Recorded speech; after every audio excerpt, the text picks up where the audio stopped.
Sveiki, es esmu Inese, nāc ar mani uz Rakstnieka Dorbes muzeju. Tagad mēs esam Rakstnieka Herberta Dorbes darba kabinetā, un te mēs varam iepazīties ar pirmo muzeja piedāvājumu Citādi burti.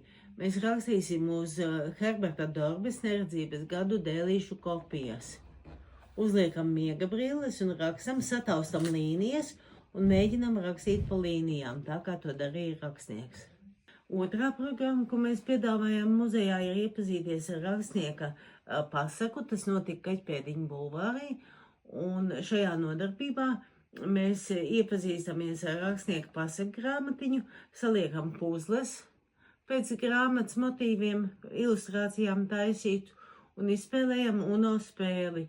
Vēl mēs piedāvājam programmas iepazīšanās ar grāmatiņu Aina ar brālīti meklē cālīti.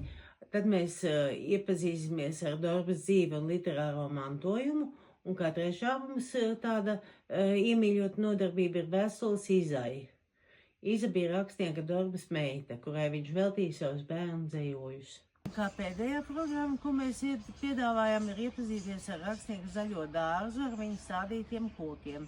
Tā programma norisinās ar darba lapu palīdzību.